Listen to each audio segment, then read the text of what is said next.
Honestly, I have no idea what the fuck is going on. Also, I absolutely need to turn down that ambient noise. But it's a little loud. It's a little loud. Hello, my name is Fred Stewart, and welcome to Haunts, Graves, and Omens. I'm not framed right. With me, as always, is my lovely co-host. Hello, it's me. I'm also not framed right. I'm also walking past the camera. We're falling apart. Listen, I think we might need Marty back. Well, if he was fucking here, we'd have this fucking problem. He's never here. So excuse me while I do something that I should have done prior to starting the episode. But for, the audio listeners, you have no idea. Yeah. No, is that ambient acceptable? Yeah, that's much better. That is much nicer on the ears. Hello. Does it need to be turned down a little bit more? I'm good. All I think we're good. Look at that. We're framed. Yay. Hi. My name is Fred Stewart. I said that already, but welcome to Haunts, Graves, and Omens, you saucy bitches. Welcome. Hey, did you know that we're almost 5,000 downloads for Haunts, Graves, and Omens? Wild. It's wild. Remember when we got our first 10? We were like, whoa. Then our first 100, and like, whoa. First 1,000, like, whoa. And that's just downloads. That's not like people just listening. Download. And like not downloading it. That's right. It's people listening on like listening apps, like how. Okay. But that doesn't include YouTube for the watchers, the people watching. But we fucking love you guys. You guys are nuts. But we're going to start off the show, with some true crime stories because, they're always fun and we like telling you about them. Now, hear about this whole January 6th thing?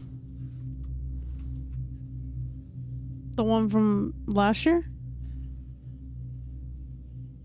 Last year? Was it last year or was it the year before?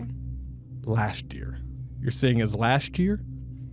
I don't fucking know. Dude, time is a fucking construct. So from the January 6th, 2021 Capitol insurrection. What the fuck? That was 3 years ago? Yeah.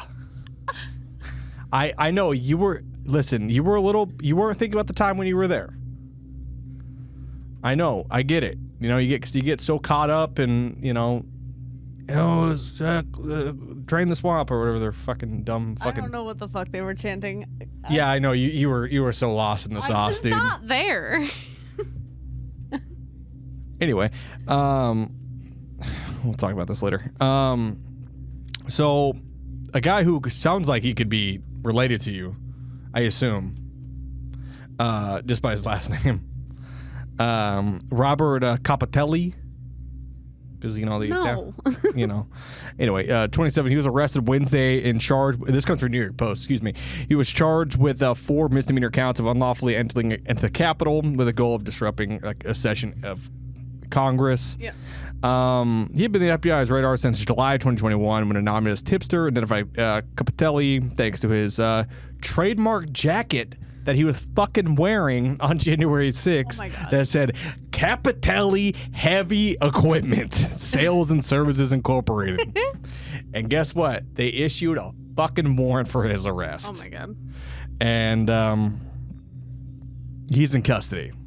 So makes sense. Yeah. There's a couple stories that we wanted to cover, and I hope you have the one that I was thinking of. About the man with vampires. Mm-hmm. I do. Thank God. Now I do have him. I could see this one involves rats. Yeah, so the headline is, "They're all high. Rats eat marijuana from police evidence room." It comes from Sky News. Yeah. This must be New York City? No, actually. Rats that managed to get into an evidence room at a decaying police headquarters building have been eating confiscated marijuana, according to New Orleans police chief. So, New Orleans. Yeah. Nolans, if you will. Yeah. The fuck's going on? So, apparently the aging offices of the police department in New Orleans are so dilapidated, vermin infested, that the animals managed to get into the evidence lockup room, which it's not great. It's awesome. It seems like the one place they probably shouldn't be. Listen, if anyone is going to be a cop, it's going to be a rat.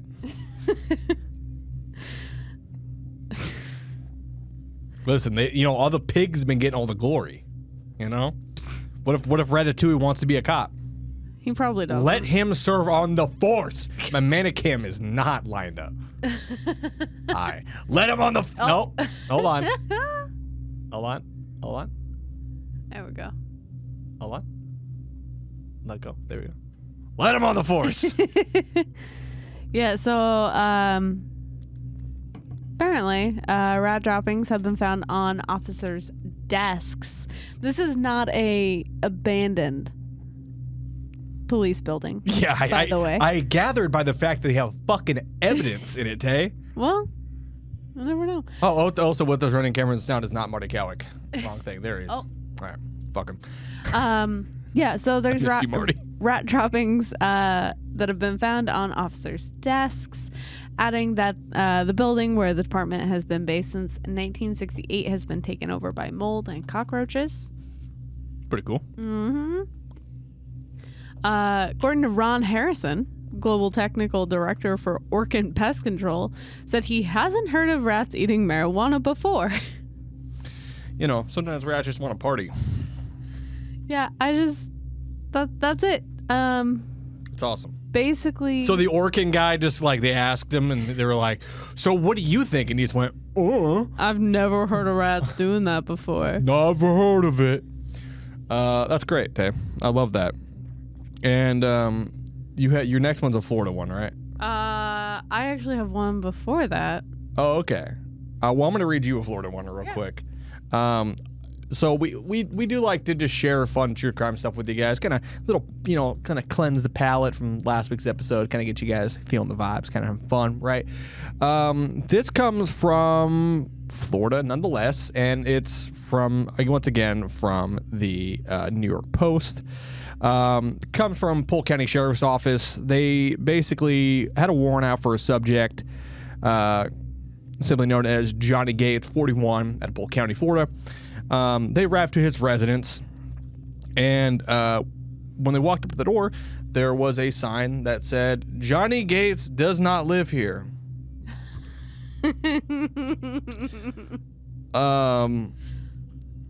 Obviously, it didn't work. Obviously. And they said it was even funnier is that when deputies arrived, they noticed the note was written on a dry erase board in front of the window. So it was just there, and they were basically like, "Gee, dry erase boards never lied to us." Deputies questioned someone leaving the house who confirms that he was inside, that Johnny Yates was inside. They surrounded the house for an hour, calling the fugitive to come out, and he eventually surrendered to law enforcement. And his charges were for aggravated battery, false imprisonment, and tampering charges. So that sounds not good. Not a real sweetheart, but it is. I just thought it was the funniest thing in the world of them coming up and they're like, 602 making contact after me, L1, and they're like, 542, I'll be back out. 10-8, whiteboard says that he doesn't live here. It's like, God damn it. We were so close. The feds ever come knocking, I know what I'm doing. Now, Tay. Yeah. What the fuck? So this comes from Independent, and it is a campaign to change the name of fire ants to spicy boys is gathering pace. What does this have to do with true crime? It doesn't. But I really like the story. The fact that apparently this this is just going off the handle. Apparently, a lot of people agree. A lot of people agree that we call should fire ants spicy boys. If hundreds of years ago, at least, some dude was trekking and found these fire ants and was like, "It feels like fire burning my skin." Yeah. Goes, naturally, we call them fire ants. Spicy boys. And now the fucking dumbest generation ever says we're going to call them spicy boys. They're petitioning it to former Secretary of State Hillary Clinton. Why does it have? And Morgan Freeman. What the fuck? One of these things is not like the other. No response yet. No fucking surprise. Do you see... Miss Clinton, what are you hiding by the fact that you don't want to call them a spicy boys? How many fucking signatures does that have? 163,501. But did you see so Hillary Clinton's got former Secretary of State. Morgan Freeman's certified daddy? Because I did. I was hoping you weren't going to say anything about it. But it's technically correct. He is a certified daddy. And in case you guys do want to sign this petition, it's going to be in the link. Yeah. Links down below. Yeah. Honestly, I'm sick and tired of calling fire ants. Call them spicy boys. Because it's a lot more fun when you're getting your shit kicked in by thousands of fire ants. This has nothing to do with true crime. I just saw the headline and I was like, excuse me? But I really like that they are just sending it to Morgan Freeman and Hillary Clinton. That's it. That's it. That's all. Great. I love that for you. I just was so confused for a minute. Yeah. So I have actual true crime news. Let me have some fun. Listen, this is just as fun. Let me say I'm going to argue that this one's just as fun. This comes from Colorado. Once again, New York Post. New York Post is fucking killing it. They're always on top of it. So this comes from Wheat Ridge, Colorado. Basically, law enforcement responded out to a burglar in the Denver suburbs last week. Basically, this guy was burglarizing some businesses, some homes, and when you're robbing a place, what's the first thing that you think when you're like, all right, I have the merchandise, what's next? Leave, yes, but leave in what way? You usually have a getaway driver, right? I was gonna say leave out the door. I was taking that question a little too literal. How do you leave? Out the fucking door? A window? I don't know. So basically, the subject has been identified as Jose. Did the only natural thing is, because when you're robbing for $8,000 worth of plumbing tools, you're going to call an Uber. So he calls an Uber. Yeah. And the store owner had called 911 after noticing a hole cut in the business's fencing. Caught surveillance footage of the thief inside. When local law enforcement arrived, they discovered the Uber waiting nearby. He told the cops that his passenger, Jose, was headed right towards the car. The officer looks over and goes, "Are you looking for an Uber?" And this is all in body cam footage. Mm-hmm. The man wearing the hood of his black sweatshirt up and pulled down balaclava shoots a gaze sideways and hides his hands in his pockets and goes, "Oh no." So he then gives the officers the fake name of Raul. Takes several steps backwards before running away from law enforcement. He was quickly grabbed by Wheat Police, basically Wheat Ridge Police Department. Proved that he is indeed not Raul, and they found $8,600 worth of electrical tools in his backpack. He was then taken into custody and obviously identified. He's a 26-year-old man. He is facing a plethora of charges, including theft of more than $2,000, criminal trespassing, false reporting to authorities, and he's pretty much fucked. Those are felonies. At least some of those are. So, listen, we're not going to ever condone you guys committing crime. Don't commit crime. But if you're going to commit crime, I don't know, drive there, take a bike. At least he's responsible. He's taking an Uber. Yeah. At the end of the day. I mean, fair, I suppose. It's like the Uber driver we had where he dropped that guy off, or he picked the guy up who just killed somebody. Remember that? Yeah, I think Like, it so. wasn't that day. I would just preference, but we had a... Yeah, it's crazy. I just came back from dropping this guy off. He said he murdered someone. Well, I mean, basically what happened is we had an Uber driver who was like, we were just sharing stories, and he's like, oh, one time I picked up a guy who murdered someone from the house I picked him up at. And then, like, he'd talk to, like, the police and stuff. It's kind of cool. Yeah. I mean, the murder part's not cool, but the story's cool. Yeah. Don't do murder. Don't do crimes. Taylor, what do you got?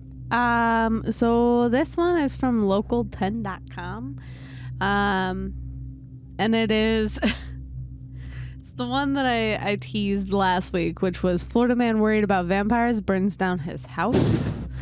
The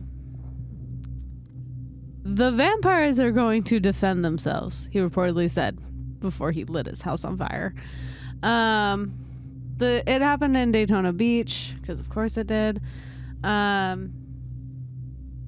Melvin Weaver, 64. Melvin Weaver. He faces charges of aggravated battery and arson. So apparently Daytona Beach police said Weaver's wife sought to have him committed for mental health reasons. But when police arrived, Weaver was acting rationally, and police determined that he could not be involuntary committed under The Baker Act. Yeah. Yep. But by 7 p.m., 5 hours later, Yeah, that's a lot of time to go crazy. Weaver grew angry and began to hit his wife, breaking windows with his cane. He kept shouting, the vampires are going to defend themselves. The fuck that means. The vampires are going to defend themselves. Weaver then set fire to the home by throwing ceiling insulation onto the stove. Weaver grabbed a kitchen knife and began knocking on neighbors' doors, saying his house was on fire and that his wife was inside. His wife was in the house but managed to escape unharmed. Just not everyone knows. Okay. It's good. So, unsurprisingly, he was arrested at the scene. And Weaver's wife said that he takes pain medication for cancer, but she did not know whether he had taken any other drugs that day. The house was completely destroyed by the fire. Well, I mean, there's only one way to get vampires out of the walls. Yeah, there's only one way to get, I mean, that's honestly the most logical way to get vampires out of the walls. If I'm being perfectly honest, that's I agree. The vampires are going to defend themselves, whatever. The vampires, I say it to you all the time. How often do I say it to you? I say it at least once a day. I go, Tay, the vampires are going to defend themselves. Actually, you send it to me in text. Every single time I send you a text, that's your response.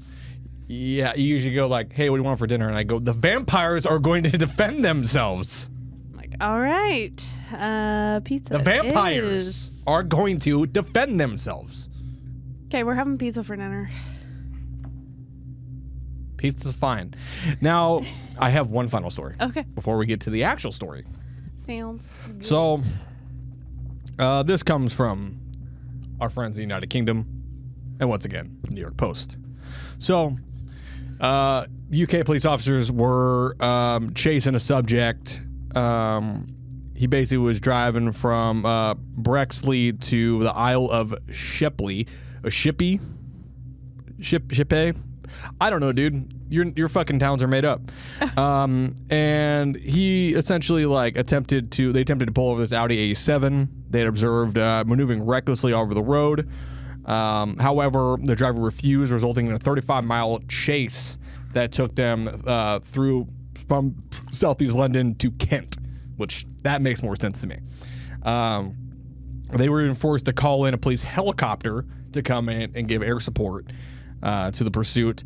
Eventually, the pursuing officers caught up with the driver in Minister Kent after he ran out of gas, whereupon they found a large possession of marijuana in his vehicle.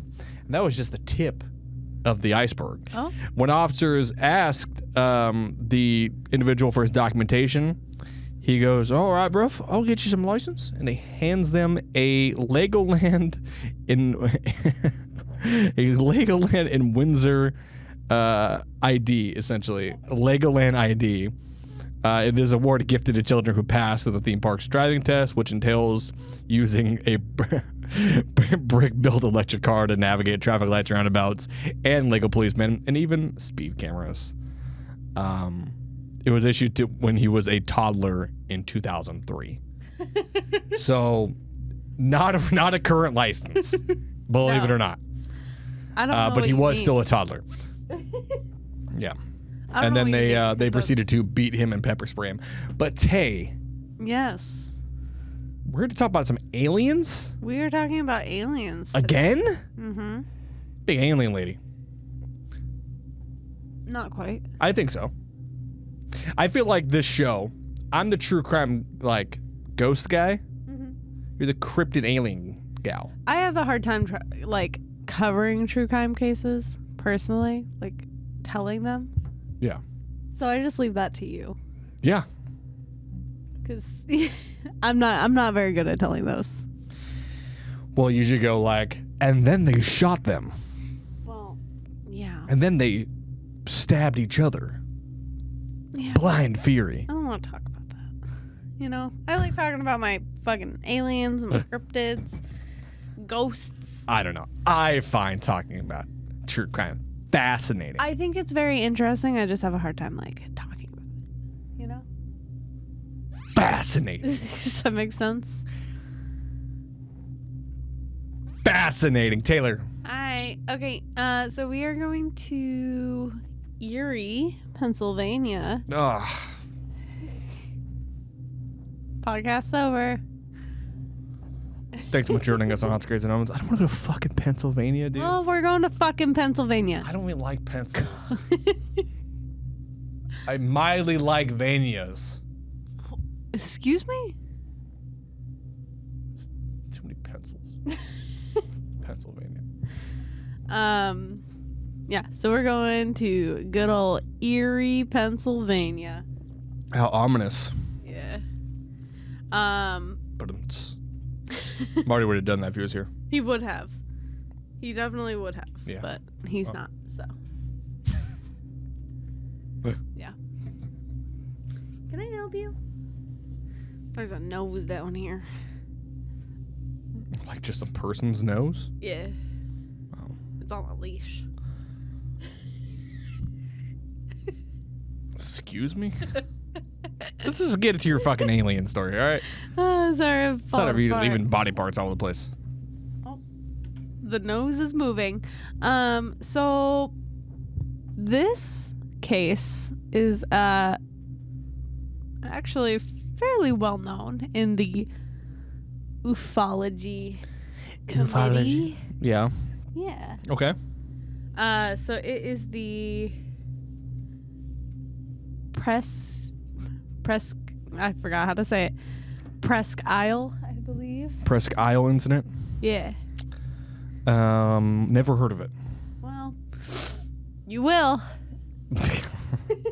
That's the whole point of this fucking podcast. We've been here for fucking 24 minutes. We've talked about a guy burning down his house, a guy taking an Uber, and fucking ants. We haven't even got to the aliens yet. Listen, I think the ants was a good story. It's Sorry dumb. You don't agree. It is dumb, but it made me laugh. I'm starting a fucking campaign to keep fire ants called fire ants. It won't get nearly as many signatures. I don't care. All right. I'm on the winning side of history, are you?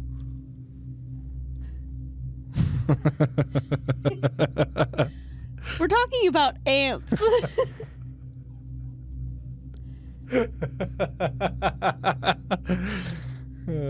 Just reminding you. Okay, so this incident began on Sunday, July 31st of 1966. The encounter began when 18-year-old Douglas Tibbetts, 16-year-old Betty Jean Clem, 22-year-old Anita Hafley, 26-year-old Gerald LaBelle. I need a Hafley. What the fuck is that? I don't fucking know. You said it. 2-year-old Sandra Hafley. Okay, a fucking two-year-old is involved in an alien story. There's also a 6-month-old named Sarah. They have no eyewitness testimony. Are you forgetting the 18-year-old, the 16-year-old, the 22-year-old, the 20 and the 26-year-old? Okay, all those people, yeah. Why mention the fucking kids be there? Because they were there. It doesn't matter. They're not witnesses. It's dumb. They were there. You're going to say 2 babies. It 2 babies were there. included them. It included them. Okay? I don't know what to tell you. My phone turned off. Unless these babies fucking kill an alien with their bare hands, I don't want to hear it. Well, so it's just saying, God, it's just saying that all these people with their 2 kids are just hanging out. Okay. Okay? All right. God. I would say sorry for getting defensive, but I'm not. So they were out spending the day on Beach 6 of Presque Isle. The group had traveled to the beach from their homes in Jamestown, New York. So they're just traveling. Out there traveling along. Uh-huh. Okay. They had spent the day eating a picnic on the sand, and spending an hour or 2 swimming in the waters of Lake Erie, which that has its own cryptids of its own. Yes. So I maybe wouldn't take a swim in Lake Erie, but Hey, shit, Dick, can you stop chewing on our set, please?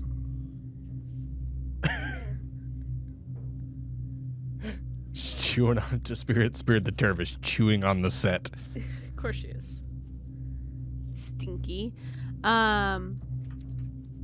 So as the group was getting ready to leave, they all barreled into the car and noticed that as Doug Tibbetts started the engine and applied gas to the accelerator, the car was simply spinning on the sand and they were unable to get traction. Okay. That's kind of just what happens. That's how sand works. Yep.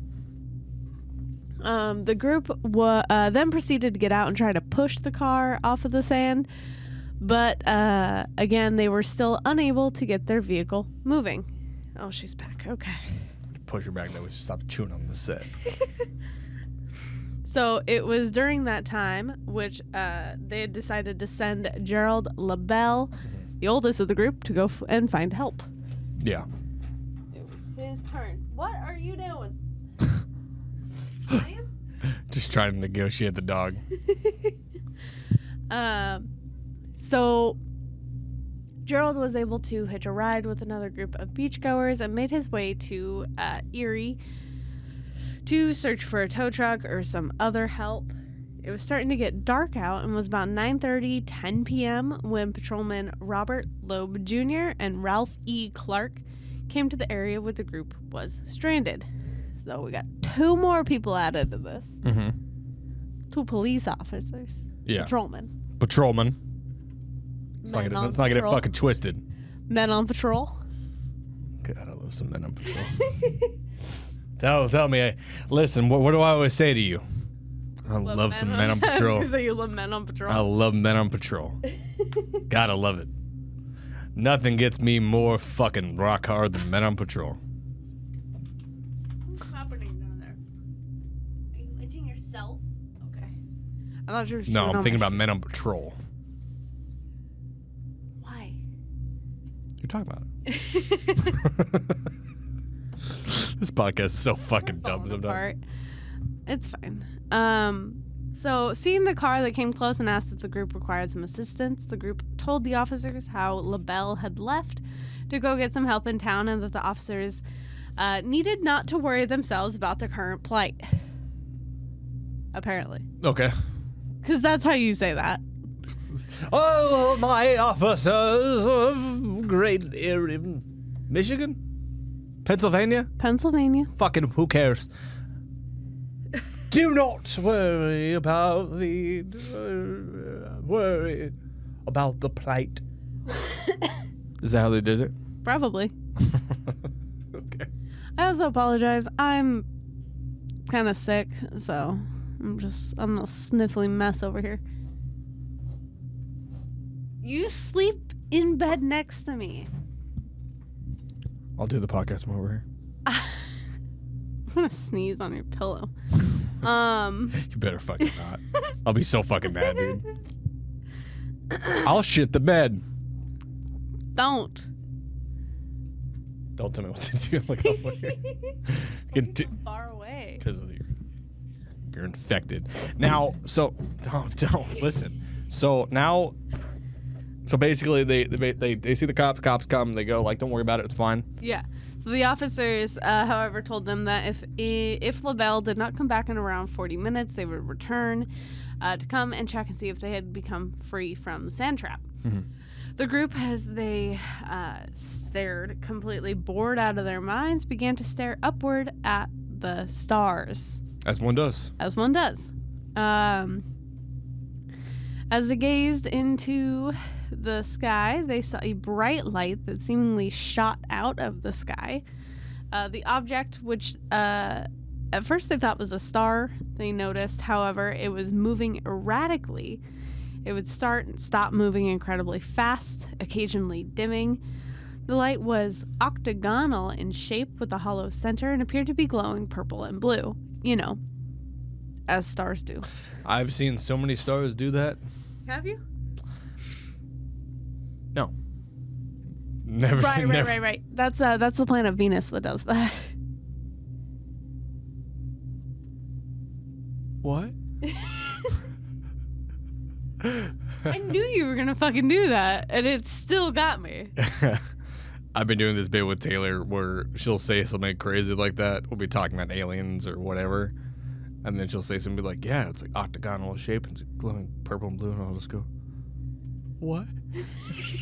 I don't know why. It gets her, and it's so funny to me. I don't know why it gets me. It just does. What? So they see this octagonal shape craft. Well, Yes. not craft, but orb-like thing. Yeah. Shooting light. Yeah. So it's like zigging around. Yeah, it's going like. With those noises, exactly. Yes. Yeah. Otherwise, it's like. Yeah. I know UFO sounds. The object, as it came closer, seemed to change shape as it began to slowly descend down to the ground. The object slowly landed onto Beach 7, about some 300 yards from their car. When the object landed, they noticed that the object was mushroom-like in shape. I know mushrooms are your favorite. Well, that to me is something that's very unique. Yeah. I've never heard of someone describing a UFO as mushroom shaped. No, I don't know if they mean like I imagine the top of a mushroom, or if they mean like the whole mushroom. You know, with the stem. I'm gonna assume the top of the mushroom. Because that would be more like a flying saucer. That's what I would think. If it's shaped like a whole mushroom, cap and stem, that is very odd. Now, what are mushrooms? Just turn into this podcast in 3 fucking hours. Mushrooms are. Mushrooms are fun, guy, because they're always cool at parties. Great. So, for the sake of argument, we're going to say the mushroom top. probably the cap. Yeah. The cap. So when the object landed, said that.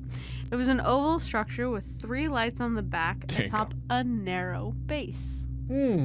So it is like, it's got like a little base Yeah. on it. It's got a fucking tight ass base on it. It's got a flared base. It's got a flared base on that motherfucker. Don't shove UFOs up your ass. It is ill-advised. It is, actually. So the object emitted a beam of light that moved in a straight line across the sand. The object seemed to emit a sound like the noise of a telephone receiver, but countless times louder. So like the like I can't even do it like. Yeah.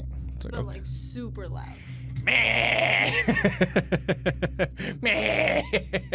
You just sound like the fucking cat right now. That's what a cat does. You'd be correct. Wrong camera. You'd be correct. So, the sound was so loud that it vibrated the car from 300 yards away. So, It's pretty fucking loud. it's pretty loud. I mean, 300 yards away. I mean, I'm trying to think of like that could be like I'm gonna if I had to guess around 120 to 140 plus decibels. Like a rock concert from 300 yards away is pretty loud and you feel it. Yeah, but it's like vibrating their whole car, though. So it's got to be like 140 fucking plus. It's like a rocket launch. Just like rattling your car, but it's going like. Yeah. How many yards is a football field? 100? Yes. So it's 3 football fields. That's away. correct. I can do math. Look, you know it's sports, champ. I don't. It was. You heard me. It was a guess. That kind of hurt. I literally went like, know. I went champ. touched you that hard. I know, but it just got me in just the right spot. That hurt. You're fucking out of your mind. So as the object did this, it seemingly unleashed several rays of light that illuminated the surrounding woods and gave them a clear look at the object. Miss Clem would describe it further as, quote, it lit up the whole woods in the path. It wasn't like a searchlight. There was light along the ground, along the whole path. That was like reading a fucking cipher. It was the light was around the path, around the whole path. Well, it means like it was along it wasn't like a searchlight, like off the ground. Like it was a solid, like just solid mass. Just of light. That's horrifying. Yeah. So like it was on the ground. It wasn't like a searchlight, like searching for. So like any good alien story, I assume they're going to approach this. You'll find out. I put my money on it. So the officers returned to the area at about 10:30, and they noticed that LaBelle had not returned yet. Surprise! LaBelle's kind of flaky. LaBelle is out there smoking some crack. He's doing something. But Smoking a J. certainly not saving his friends. He's J-Oing. Instead of coming to the fucking alien abduction. In what way?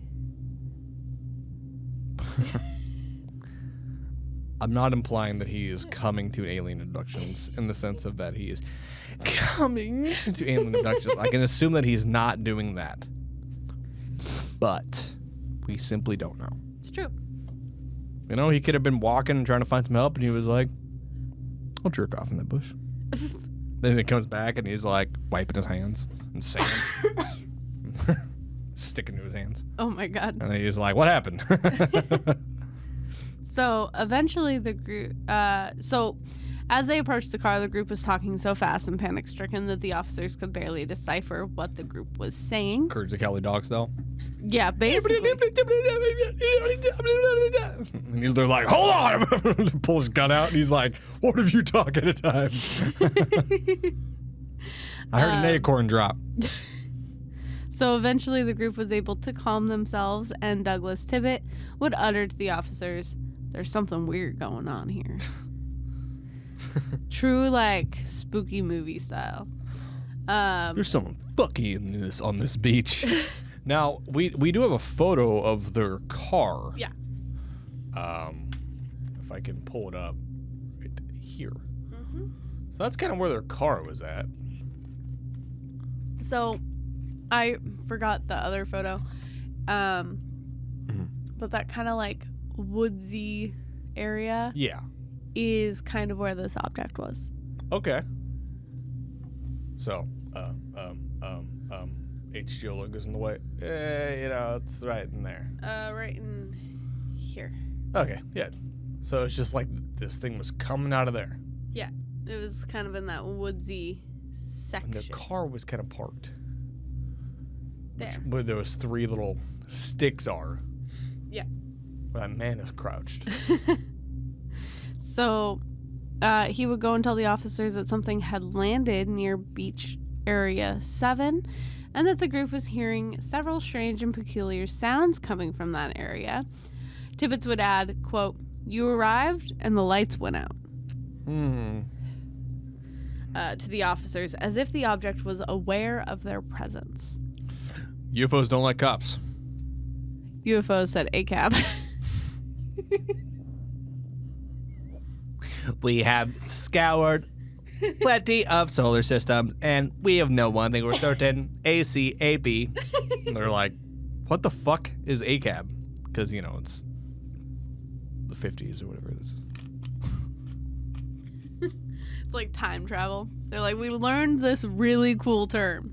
You're gonna find out about it. It's just like the alien comes out of the bushes, and the cops are like, whoa. Everybody's like, whoa. And they're like, cops like, what's your name? And he's like, am I being detained? Do you have a warrant? Do you have a warrant? Your words don't apply to me. I am Xenorb. They're like, actually, we have a warrant for a Xenorb. And it's like, fuck, I'm not Xenorb. Xenorb doesn't live here. Yeah. Holds up the whiteboard. It's like, what the fuck is that? It's like, let's just call it whiteboard. Listen, it's not important. I don't know when whiteboards were invented. I don't know. Look it up. God damn it. Just fucking, it's not important. Just. Now I'm curious. I like to know fun facts like that. So the officers looked over at the area and were starting to walk over. Tibbets, feeling the safety of being surrounded by armed individuals, decided to aid them in pointing them in the direction where they saw the object land. Also, to answer your question, it was the 1950s. Oh, so they would have had them. Yeah, they stopped at a fucking Dollar General before coming out to this shitty beach. They're like, before we scare the fuck out of everybody, let's make sure that we stop and get some dry erase boards. Just in case we encounter law enforcement. And Xenorb fucks up. In case they start asking questions, I can put this in the plasma window of the spaceship. So dumb. I love it. It's pretty funny to me. So the officers and Tibbets were heading towards where the craft seemed to land. They only made a little bit of distance when they heard the horn sound from the car. The officers and Tibbets ran back to the vehicle with such a sense of importance that one of the officers lost his service pistol in the sand. It's classic, dude. What a bummer, too, because then you gotta be like, fuck, dude. Yeah. You know? He's like fucking scrambling. He's like scrambling. He's like, oh, now you gotta clean it because like it's gonna have sand in it. Oh, he didn't even stop to grab it. He just left it there. Oh, that's a good thing. Just leave a loose gun hanging around. That's really good.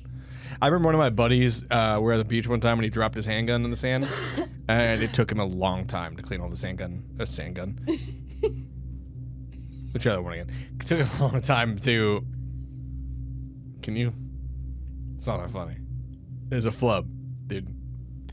I'm listening. You're canceled, dude. Fuck it. I don't want to even tell it now, dude. What? So listen. It took him a fucking long Tweedledum the cop. It took him a long time to clean the sand out. How long did it take him? A long time. Because he took it apart and then was like, it's a modern weapon too. It's not a fucking. I assume this is a service pistol, so I assume probably a 38 if I had to guess. Right? Yeah. It's got cylinders. It's got a whole bunch of shit in it. Like my buddy has a modern weapon dropped in the sand. Yeah. Because he fucked up. It was very dumb. He didn't pull it out. It fell out. It's a very dumb story. But it took him a long time to do it, so I can't imagine how annoying that must be. And he also just doesn't stop. He's like... I think he just was like, you know what? Fuck it. Just went because he was like, he didn't know why they were honking the horn, but he was not about to stick around. Everybody's seeing weird shit. I'm gonna run back towards where all this weird shit's happening without my gun. I'm gonna leave my gun in the sand. My gun is sheepy. So Tweedledum the cop drops his gun. Yeah. So he's running back over to the car. Yeah. So he's so he chose not to take the few moments to pick up the gun, but continued on his path to aid the woman and the children in the car. So the remainder of the group was completely freaking out. Betty Clem was in the driver's seat when she saw the officers and Tibbets. She began to run down the beach in a state of hysterics. She was pursued by the officers and eventually calmed by Officer Clark, who was initially unable to tell what happened. So they get back. They honk the horn, and Betty just says, "I'm out." That's it, dude. She starts running down the beach. It's like, well, it's time for my evening run. They're like running back, and he's like, he dropped his gun. I'm gonna loop up and around, and I'm gonna steal his gun. Also, do you see this? She just pressed up against the Mrs. Marty, dude. I know. She says it's just not the same. She usually does actually sleep like right by Marty's feet when we're recording. Yeah. Marty, we miss you. Spirit misses you. Spirit misses you. Come back. Taylor misses you. Spirit and Tay miss you. Do you miss him? Can we get on with the story, please? Yeah. Yeah. So, once they returned to the vehicle, the officers and Tibbets noticed that Mrs. Hafley was in a total state of shock and unable to speak of what had occurred. While Hafley was unable to speak, Clem began telling them what happened while they were away. So a little while after the officers and Tibbets entered the woods, a figure came from the exact same entrance. That is fucking my worst nightmare. Yeah. Literally my worst nightmare. Yeah. I fucking, you know how much I hate alien shit. Like I love talking about aliens, but if I saw an alien, I'd be like, what? And just like put their blaster in my mouth, dude. Vaporize myself. But like, we come in peace. And I'd be like, I'm gonna have a fucking heart attack. Yeah. You are terrifying. So this being comes out of the trees, of the bushes? Yeah, so they enter the woods, and this being, I assume, circled around, grabbed the service pistol. Yeah, of course. And came out the same entrance that they went in. Oh, switcheroo. So they go in, alien comes out. That's awesome. It was part of a magic trick. He was trying to lighten up the mood. Ta-da! Did you guys have fun? Why are you screaming? I thought we were fun. I thought we're having. I thought you like magic. They're like, ah! They're so horrified. Fucking Clem is running down. Like, I'm fucking out of here. Yeah. He's like, what the fuck? I was hoping that we would hang out a little bit before you guys decided to scream and run away. So, thinking it may have been Tibbets or one of the officers, they weren't too concerned. But as soon as they called to the figure, they soon realized it was not human. The group stared at the creature and saw, as it approached, that the entity was some 6 to 7 feet tall. Fuck that. And it had a strong resemblance to a gorilla.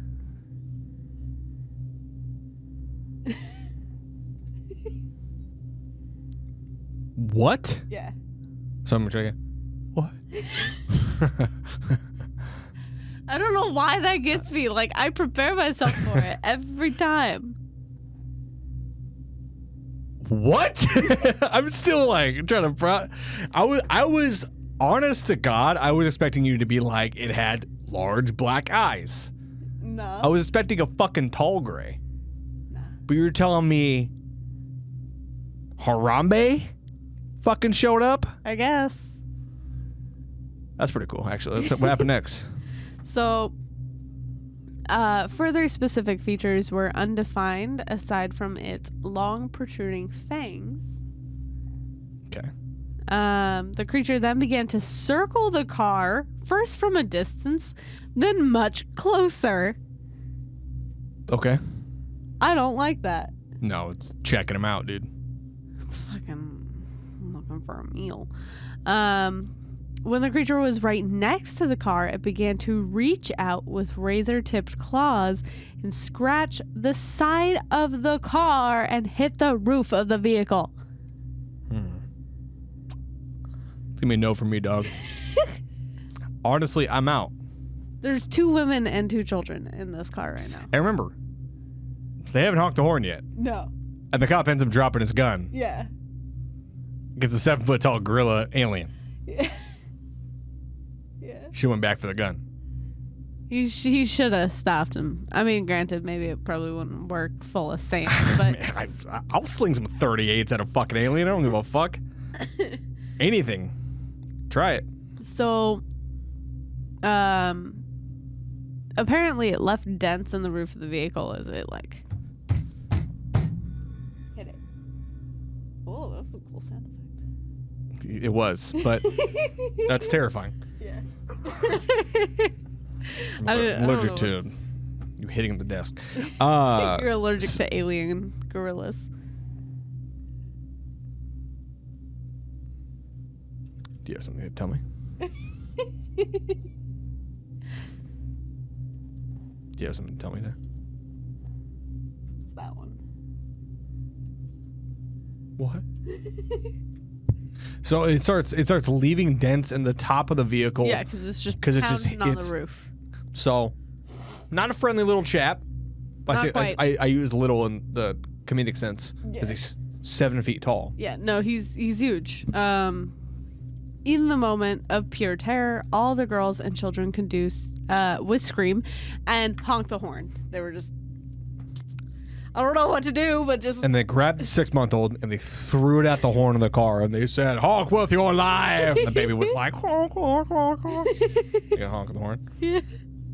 Then they gave the baby the gun. Yeah. We gotta get this baby to calm down. Give him your service pistol. Yeah. Cop's Exactly. like, "Of course." So the creature, unsurprisingly, seemed to react negatively to the sound, and upon hearing it, returned back into the woods. You know, he just wanted to just crush them up and eat them. I don't know, dude. I don't know. I was trying to make a fun bit like he was just kind of joshing, but no, he's horrifying. No, I don't think it was joshing. I think he was joshing. So then, right before the men left the woods, the girls saw the craft rise up and speed off into the north. He fucking booked it and was like, "We gotta fucking go." he's like Zord. What the fuck did I say your name was? I don't remember, Zoltorb or something like that. No, Zoltor. It's a card reader. Zoltorb is what I said. Zoltorb. Sure. Listen, man, we gotta get the fuck out of here. I don't care what your name is. Yeah, They did not like the bit. Let's get it out of here, all right? I was thinking it'd be funny. They did not. So Come to find out, humans don't find a 7-foot-tall gorilla smashing the top of their car very funny. what the fuck do you mean they And don't Zoltor find went, it "What?" funny? So funny. I love it. It's a quick laugh at a day. So yeah, so this creature, he ran, he got in his little vehicle, and they fucking sped off. Because that's the best option. So what I don't understand Yes. is then the woman, she sees it, the craft rise up and leave Yes. to the north. And her next thought is, I'm going to go run down the beach. I'm going to separate myself from the safety that I have within this vehicle. Yeah. She was like, I gotta go. I don't know where I'm going, but I'm running To down give the her beach." some sort of credit, fight or flight's a bitch. It's true. So, I don't have fight or flight. I have freeze. yeah, it's not a good one. No, it's not. Bad one. I have fight. I just freeze. I like violence. Now, so, I mean, I get it, man. So, like, she just is like, I gotta get the fuck out of here. Yeah. It's like, she's like, throws her baby in the sand. And then she's like grabbing her wallet. Like, okay. Yes. Lights a cigarette. Smokes a cigarette. And was like, all right, what time is it? Checks her watch. And it's like, oh yeah. And then starts running. Meanwhile, the baby is still face down in the sand. So, the officers feeling that this was getting out of hand. Really? Yeah, Which part? all of it. Okay. Naturally. Every single bit of it. Began to take the group to the nearest police barracks where they retold the whole story. They then sent out a party to search the area, and the entire area was filled with officers with every kind of caliber weapon you can imagine. Yes. They pulled the classic American, fuck around and find out, buddy. You know, like... Yeah. So they're like, calling all cars. 7-foot tall gorilla type alien spotted near the Lake Erie beach. And then everybody was like, I think we gotta go. I am swamped with paperwork. No, you're not. So much paperwork. Look at all this paperwork over. There's nothing over there. You finished your paperwork an hour ago. Oh, look at that. I found my paperwork. Hold on. Don't ask me why my paperwork is sticky. That's exactly what I just asked. Why is it sticky? Don't ask why my paperwork is sticky. Oh, okay. I don't think that's your paperwork. Are you an officer of the law? You got a fucking warrant? That's not how that works, but I was hoping you were going to say, are you? Because no. I'm an idiot on a podcast. Same. Nice, up top.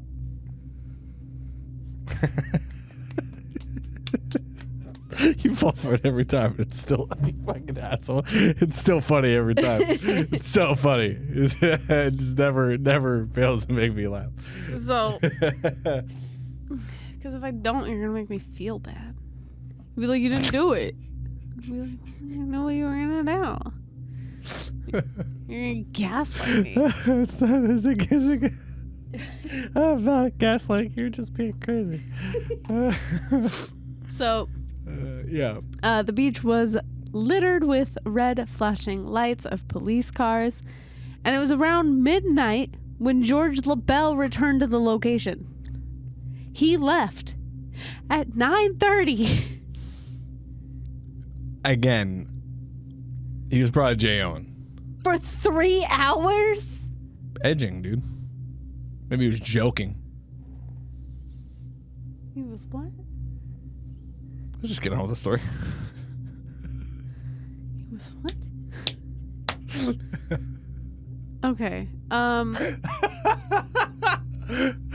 So, obviously, George, who, just returned after a nice little 3.5-hour stroll. Yes.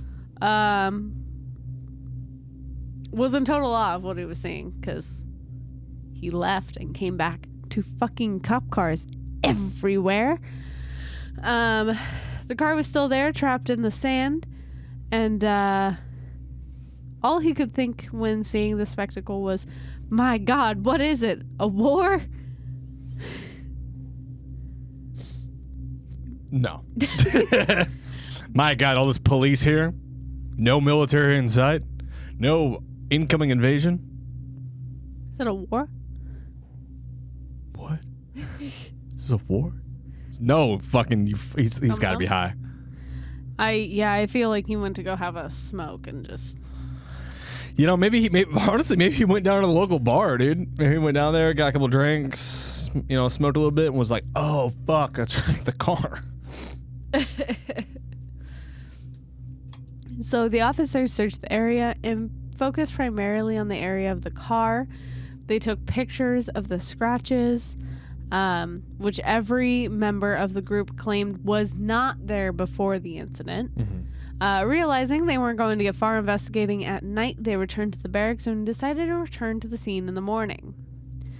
At the police barrack, the group was still kept, and Betty Clem's eyes were exceptionally red.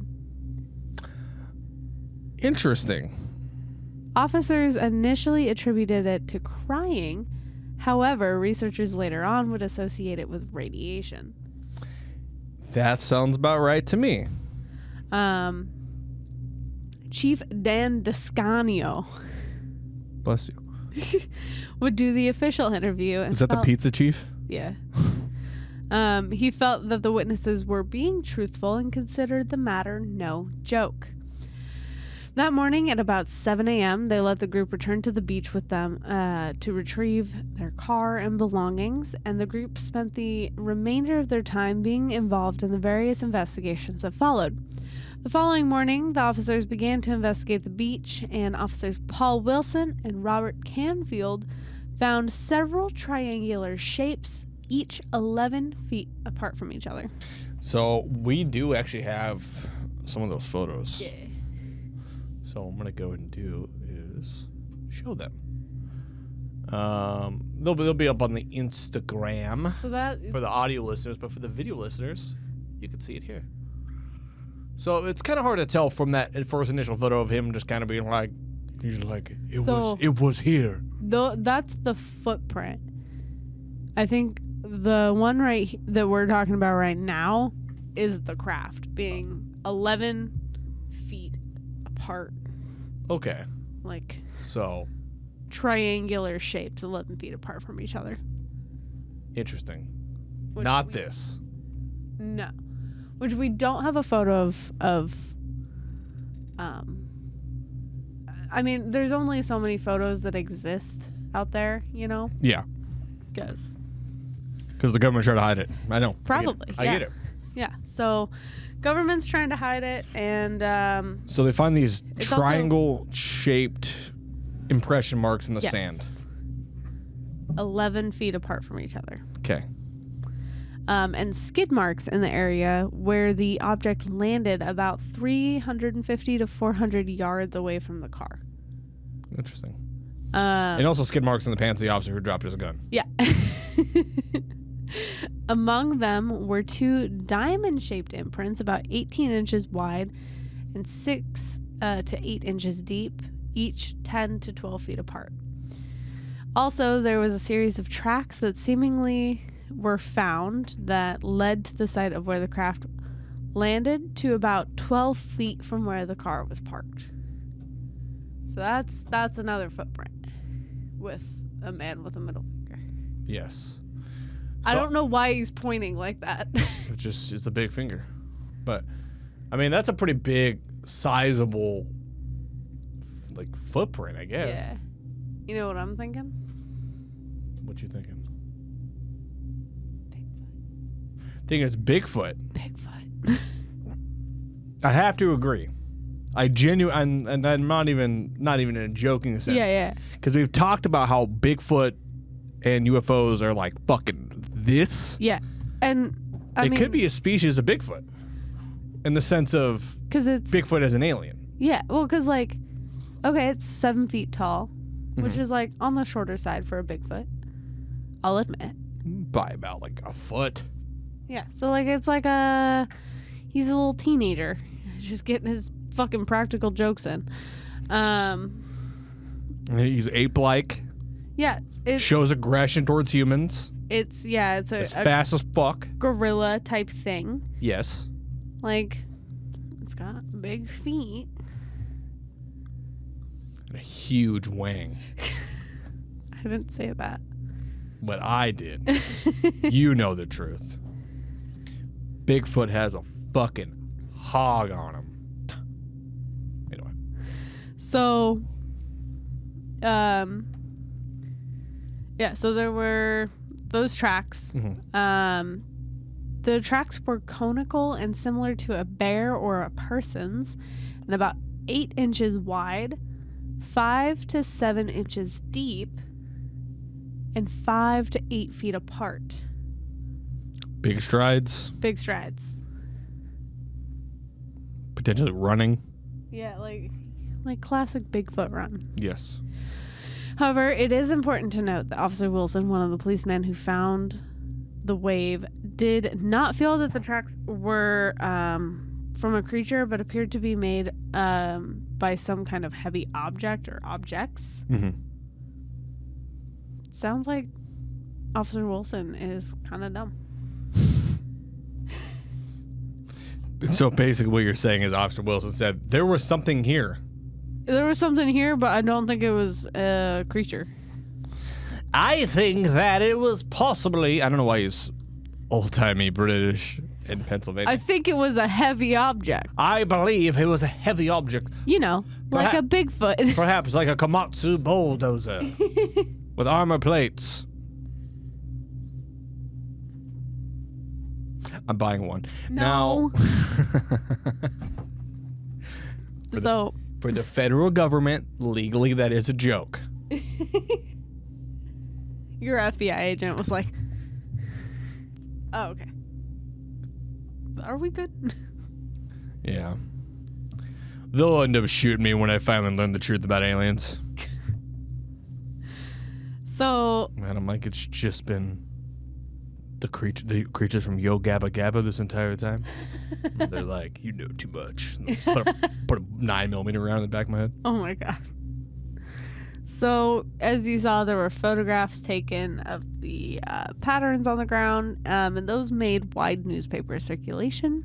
Major William S. Hall of Youngstown came to the location on Beach 6 during this time and took plaster casts of the impressions in the sand. Like how a detective should, but he's the mayor? Major. Oh, they said mayor. I was like... Major. Okay. John Mayer?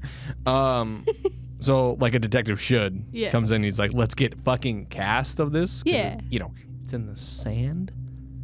So, as a follow-up, they proceeded to check to see if others might have seen a similar object in the sky, in which they found several peeper. Sound several peeper. Who, starting at 8 p.m. and ending at midnight, reported seeing a bizarre craft in the sky. The witnesses were Stephanie Lupo, Helen Roche, Elaine Orcel, Shirley Mango, Sue Carl, Linda Henderson, Janice Dickey, and Jane Moran. Reports of these UFO sightings would be covered by the Erie Daily Times and the Erie Morning News. Steve Lupe, another witness who was around during that time, would also have claimed to seen a craft on Beach 2 when he and his friends and 3 other individuals saw a craft hovering over Lake Erie at about 8:30 p.m. Interesting. So French exchange students Helen Roche and Elaine Orcel, who lived at 412 Frontier Drive, about a mile away from the beaches, saw a lighted silvery object flying low that evening.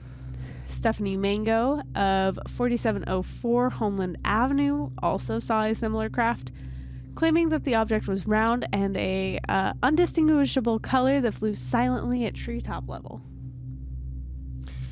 Interesting. So, very low, but very quiet. And I pulled up a map on my phone. It'd be quite the pain to pull it up on the video here, but like from Beach 7 to Beach 2, right? Yeah. I don't want to go to Forks, Washington. Beach 2, Pennsylvania. You fucking piece of shit.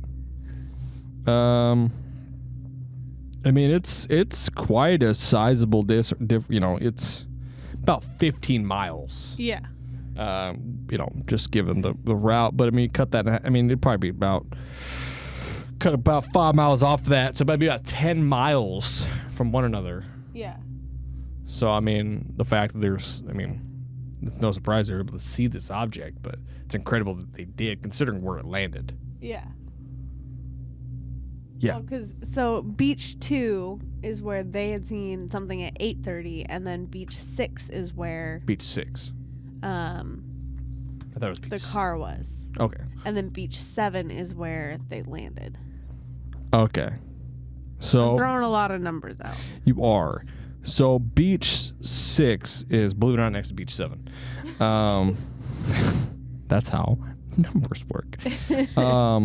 They're truly very close to one another. Yeah. Very, very, very, very, very, very close. Yeah. It's almost no point to call them 6 and 7. They're that close. But this is You know, it's the good old town of fucking Erie. Well, it'd be like north, be Lawrence Park, Erie, yeah. Whatever, dude. Dude, fuck Pennsylvania, dude. Dude, I got beef against Pennsylvania, dude. And we're going on tour to Erie, Pennsylvania. We're fucking not coming there. Ever. So Stephanie watched the object move towards the beach and then changed course towards Erie's Bay area, where it disappeared from sight. Mm-hmm. Sue Carey, Linda Henderson, and Janice Dickey were sleeping out in the yard of Carey's home at 1012 Shenley Drive around 11 p.m. when they spotted a silvery object, which they first thought was a flying star flying from south to north. The object, they noticed that the object was seemingly fading in and out, but it was noticeably round and saucer-shaped. Miss Carey reported hearing a whistling sound, and when she looked up, she saw an object moving north as high as the Boston store, which is about 138 feet. Okay. So, It's really not that high up in the sky. It's truly not. Grand scheme of things. It was very low, and all the witnesses ran and got in their station wagon and proceeded to lock the doors. They watched the object from the safety of the car for only a minute before it ultimately disappeared. Another similar UFO sighting featured two girls, one named Cheryl Coffey, who lived in the lighthouse at Presque State Park, claimed to have had a sighting in the area some 3 months prior to the sighting that night. Interesting.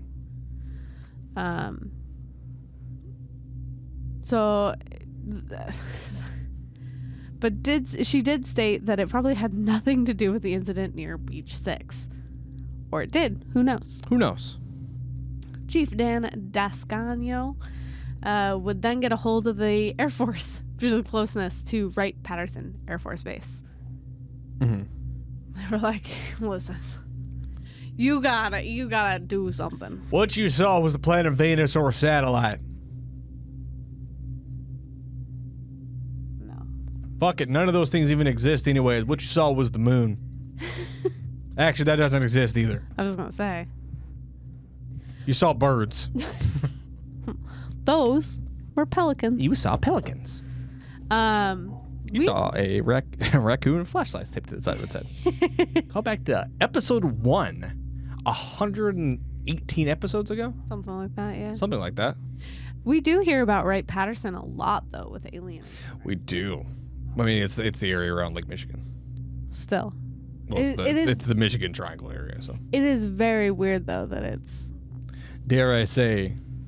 eerie.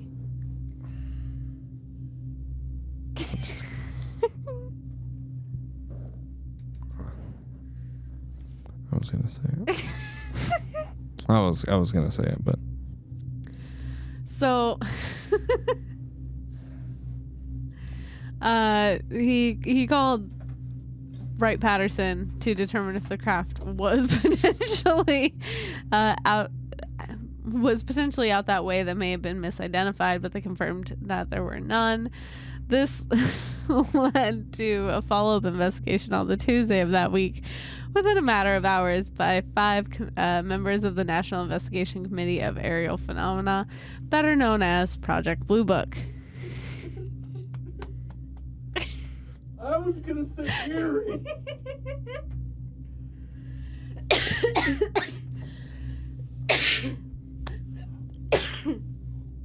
what? Don't, I'm already So Project dying. Blue Book gets involved. Yep. Yes. Surprise. That's never gone wrong ever. They're just gonna call it something fucking stupid. Yeah. The researchers named Richard Hobbs, Joseph McGuire, James Reed, Jeffrey Go, and James Sipple. It's either Sipple or Sipel, and both are... Hey, little Mama, let me get a sipple. Hi there, cutie on the monitor. You goth lady. Let me get a sipple. No. Let me get a sipple. No. They did a precursory check of the area for radiation levels, which they would state was safe on August 5th of 1966 in the edition of Erie Morning News, and took a statement from Miss Clem. Okay. Project Blue Book would later classify the Presque Isle case as one of the unexplained cases in their file. Fucking, I think it's the first time we've ever had that. There's a very small amount that ever ended up in the true unexplained. So some fucking colonel was like, God damn it, Project PBB, tell me. I had to think about that membrane. Goes, tell me, God damn it, what on earth happened out there? And Sipple, what the guy's name? Either Sipple or Sipple. It was like, ooh. And they were like, you're the best goddamn detective we have. I love you. And they kissed on the mouth and it was all hot. So what happened next?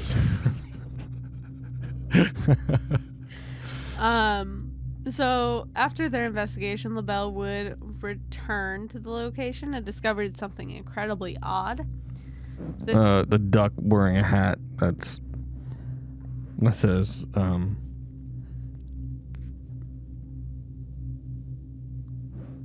there's so much dead air. I'm waiting for you to finish your joke. I couldn't think of one. I'm so fucking stupid. It's the dumbest fucking podcast. I get dumber every week. I was like, you gonna finish that sentence? Or? He was wearing a hat that said Party time. He's like, he was a duck dressed as a doctor, and the guy said, that's a quack. Great. I fucking hate myself. Stop.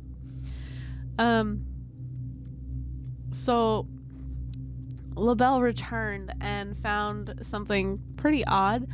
The tree where the creature had appeared was completely gone. They stole the tree. As if the tree was never there from the beginning. Oh, that's fucking weird. There was no stump or roots. It wasn't laying on the ground. It wasn't broken. In an interview, LaBelle would say that he felt, quote, the Air Force found things they didn't want us to know. Betty didn't even want to talk about it, and Doug passed away 3 years after this happened, and then Anita just dropped out of sight. She crouched down. I don't think they're from this Earth. They have to be from outer space, and they sure are smarter than us because we've never caught one. We've never caught one. I keep leaving out alien traps in my yard every single day, and I've never been able to find one.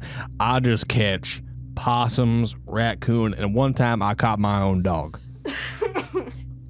Have you seen those TikToks where he tries to catch something and he keeps getting his dog?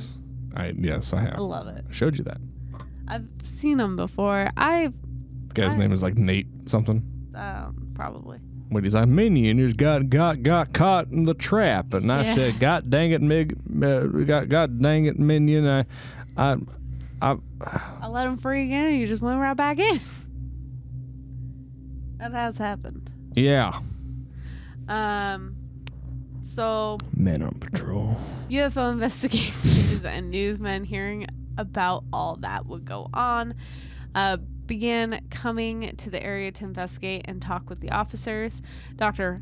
Berthold E. Schwarz Dr. Berthold E. Schwarz would discuss at length the encounter with Chief Dan Descano, focusing primarily on Betty's sighting, and said, I'm convinced that the young people saw something. The girl was a credible person. Of the two individuals, she was the most specific of what she saw. She made no attempts to fill in her story when she wasn't for sure. Yeah. She was one scared girl when I first saw her. Her hands were shaking, face was trembling, and her speech was more inarticulate. She had a difficulty remaining her composure. Her eyes were red and she kept shaking her head from side to side. A year later, the findings of the case were investigated by Dr. Berthold E. Schwarz. Dr. Schwarz. And his findings were reported in the October 1968 Medical Times. Schwarz concluded that Betty was being truthful and that the incident was not due to any illness or delusion. They saw something on that beach. It's truly like with some of these cases we joke and we talk shit. Yeah. But they're just kind of like all for the sake of the fun of it, because there are fun stories. But they fucking saw something out there that night, and it wasn't good. No. It's horrifying. Yeah. So during that time, 2 police officers reported they saw a UFO in the area some 2 hours before the sun rose on August 3rd of 1966. The officer who initially saw the UFO was Lawrence Park Patrolman William Rutledge, who spotted the craft at 4:45 a.m. Around the same time, Wesleyville Patrolman Donald Peck also saw the same object. So I'm not sure where Wesleyville is. I think it's to the east, I want to say. I think that's what I saw. But I know for a fact of where Lawrence Park is, it's just northbound of where Beach 6 is. Yeah. I mean, it's all encompassing right here in this town. It's very close together. It's fucking just tight. Tight in this town, I know. It's fucking just, you know? You can squeeze its juices out, dude. Squeeze too hard. Get alien juices all over your hands. Ugh. So anyway, 2 men are on patrol. So after the police and the Air Force finished their investigations, the beach, of course, became a major hotspot for locals and those wishing to catch sight of something unknown. The entire Presque Isle was filled for countless months by those who came armed with cameras, telescopes, picnic baskets, binoculars. And guns. Probably. All aimed at the heavens in an almost close encounters of the third kind-like scene. That's awesome. Yet Beach 6 was one of the most heavily visited locations on the entire isle. However, during that entire time, after the last few sightings, at the beginning of the week, no further encounters or sightings were reported. Camera shy, huh? I guess. So some years later, the case kind of returned to the media through Brian Sheridan, a local ABC News reporter who did a news story on the sighting in 2005. ABC News, Brian Sheridan. Are these people fucking crazy? Find out tonight on 10 o'clock news. He interviewed Officer Ralph Clark, who would describe the events of the night further based on an interview with Betty Clem. He would add that the craft, when it first appeared, was very similar to a basketball with red, yellow, and orange lights and a white beam that came out onto the beach as if the craft was looking for something. I was going to make a joke, but that is very basketball-like. What was the joke you were going to I was just going to say, like, make a joke about him being like, it's basketball-like. Yeah. I'm like, you saw a fucking basketball then. But no, I mean, it is basketball-like. That's technically correct. Yeah. He would also add that during the initial investigation, they found strange claw-like indentations that led to the water that they associated with a tripod-type object, and upon analyzing the area, came up with nothing. They also found a bizarre liquid that appeared in the sand that they could not identify, but that was safe from radiation. It was a dildo. Now, they found a space dildo. And what? Then what? So There's a lot of dog barking out there. yeah, someone's home, I'm sure. Yeah. After his initial report, Sheridan received a call from the local truck driver, Mr. Kim Faulkner, who, upon seeing the news broadcast, felt that he needed to come forward and claim that he was behind the encounter that occurred that night. Mr. Faulkner was an 11-year-old boy at the time and claimed he purchased 2 9-foot-tall hot air balloons made of first-grade tissue paper. Not that second had grade. to be first grade. Yeah. That had to be glued together and were heated Christ. with pie tins from the back of Boy's Life magazine for $3.50. We're not gonna start that. Come here. We're almost done. That he managed to put together at his home. He claims that he clambered onto the roof of his house with his modified hot air contraption. The 2 balloons were glued together, and they were red and white striped and had cleaner bags in the center. of the creation that gave the appearance of windows. As he let the balloon fly, he realized it was moving much faster and further than he anticipated and decided to follow it on his bike. Yeah. He followed the balloon all the way to 15th and Pittsburgh Avenue before he ultimately gave up as he was unable to come close to the balloon. Seeing he would not be able to recover it on foot or bike, he returned home and attempted to get his dad to drive him to go get it. His father, however, would have none of it. I've been drinking. Take my keys. He said that it went way too high, and fearing that they were so close to an airport, there might be legal ramifications if it interacted with air traffic, to this boyish whimsy. So his father sagely told him, don't say anything. That's a fucking fact, dude. You don't say a fucking word. Yeah. And he completely forgot about it, but upon seeing the news broadcast, he felt he had to clear the air about the sighting. He would say, I believe it landed or close to it. It reheated itself and then regained its height. It only went out so far and then it descended into the water. And that's why there was no trace of it as it was first grade tissue paper. Mm-hmm. And all they would find is maybe a few pie plates. However, when asked about the evidence found at the scene, the creature seen at the site, he said he had no part of that, only the UFO. Yeah, I do apologize about the barking. Once we move our studio, that won't be an issue anymore. But yeah. Sometime later, paranormal researcher and holy man Pastor Robin Swope, the paranormal pastor of Erie.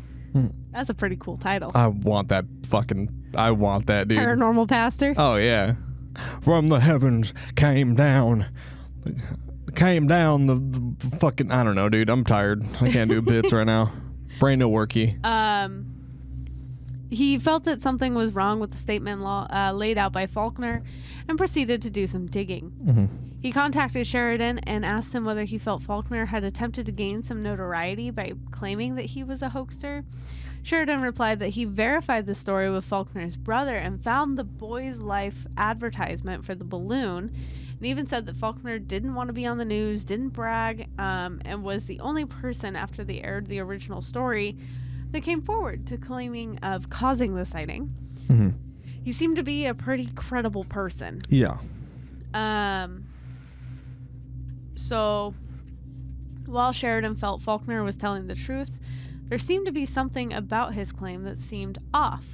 Swope, who is a lifelong resident of Erie, knows that typically during that time, the winds tend to go in a southwest direction, but the balloon would have had to gone in a northwestern direction of 3 miles to have landed at Presque. So it didn't really make sense. Yeah. Faulkner had done some more research into weather patterns and contacting local meteorologists of the region. And he found that the wind was indeed going a southwest direction that night. Yeah. And that Faulkner allegedly freed the balloon, and the balloon would have been going in a totally different direction. Great. So unless there was some strange weather pattern that night, there's no way that the balloon was the object seen by the stranded couple. Yeah. And of course, none of this explains the physical evidence or the creature even. Yeah. So that is our story. Fantastic. How fun. Thanks for waking up there, Presque. Spirit. Head above the table, dummy. She's doing her best. You're on camera. Hi. Pay attention. Hi. Thank you for the random kisses to Dad. That was very nice. She's like, I give random kisses to Mom. Okay. Mom Yeah, that was fun. That was horrifying, but it was fun. Yeah, it's pretty spooky. First PBB. Yeah. One of their firsts. Yes. One of the first unexplained. I feel like Yeah, they didn't get a lot of unexplained. stretching onto the keyboard. Of course. Now, I mean, do you think you feel like they saw some sort of Bigfoot-like entity? Oh, yeah. Yeah. No, I think they saw something. Yeah. Okay. You can go over to Mom. Hi. Yeah, hello. Yeah, they definitely saw something out there that night. And you definitely saw something here, too. It's spirit. Oh, God. It's a Sasquatch. Give Mom kisses. Sasquatch is extra kissy. Hi. I'm tired. You look tired. It's great. Thanks so much for joining us on this week's episode of Haunts, Craze, and Omens. Be sure to like, share, subscribe. Rate us 5 stars in listening apps. If you have a story to tell us, or you want to tell us a story or whatever, want to leave us hate mail, you can at HGOPodcast@gmail.com and HGOPodcast on Instagram. You can follow us on Haunts, Craze, and Omens on Facebook. If you want to follow me on Instagram, you can. I don't post very often. When I do, it's usually fun stuff. But I post on I Hunt the Haunted, and I stream 4 days a week on twitch.tv/I Hunt the Haunted. I stream Monday, Tuesday, Wednesday, Thursday. Come hang out on Mondays. I do Monster Mondays. So when this comes out, it'll be the next day.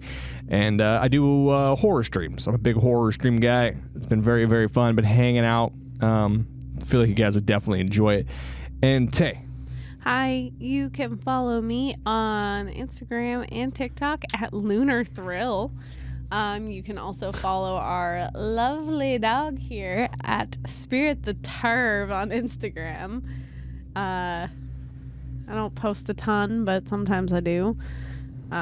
Spirit's finally learning how to use a phone, so she can start posting more. Oh, good.